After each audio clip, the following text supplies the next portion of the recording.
The Lord be with you. A reading from the Holy Gospel according to Mark. Mark chapter 1, verses 29 to 39. On leaving the synagogue, Jesus went with James and John straight to the house of Simon and Andrew. Now, Simon's mother-in-law had gone to bed with fever, and they told him about her straight away. He went to her, took her by the hand, and helped her up, and the fever left her. She began to wait on them. The evening after sunset, they brought to him all who were sick and those who were possessed by devils. The whole town came crowding round the door, and he cured many who were suffering from diseases of one kind or another. He also cast out many devils, but he would not allow them to speak because they knew who he was. In the morning, long before dawn, he got up and left the house and went off to a lonely place and prayed there. Simon and his companions set out in search for him, and when they found him, they said, "Everybody is looking for you." He answered, "Let us go elsewhere to the neighboring country towns, so that I can preach there too, because that is why I came." And he went all through Galilee, preaching in their synagogues and casting out devils. The Gospel of the Lord. My dear brothers and sisters, the Lord is good.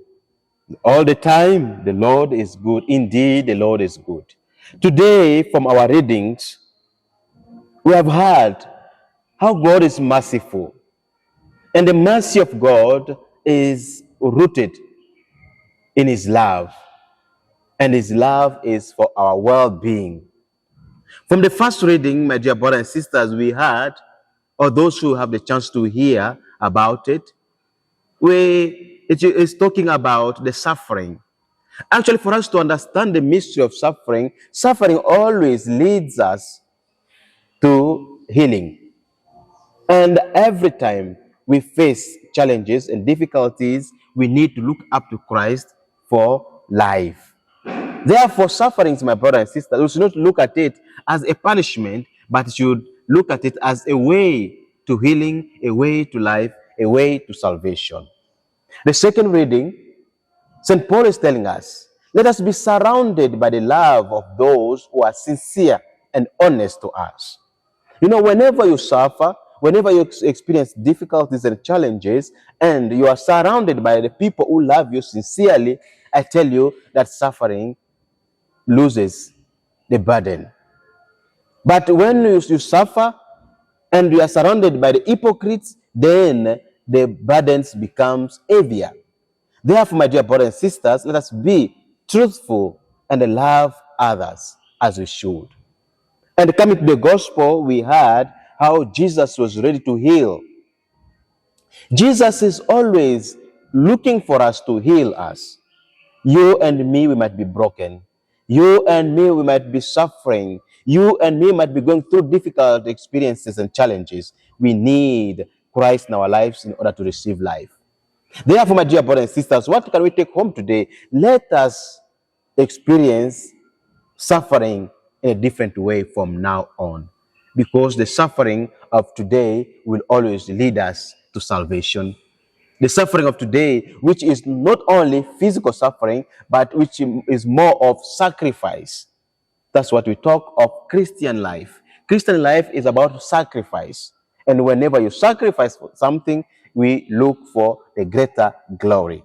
And let us really love people sincerely. Let us really be truthful to others. Let us loosen the burden of people around us. And then lastly, let us really be ready to heal. And that this healing, my brothers and sisters, should be rooted in prayer. That's why Jesus, after doing miracles, healing one or the other, he had time to pray. You, as a Christians, we need to have time for prayer in order our healing, our love, and our suffering may find more meaning and may find more related or connected with God, our Creator. May Almighty God keep us safe and bless us all. In the name of the Father, and the Son, and the Holy Spirit.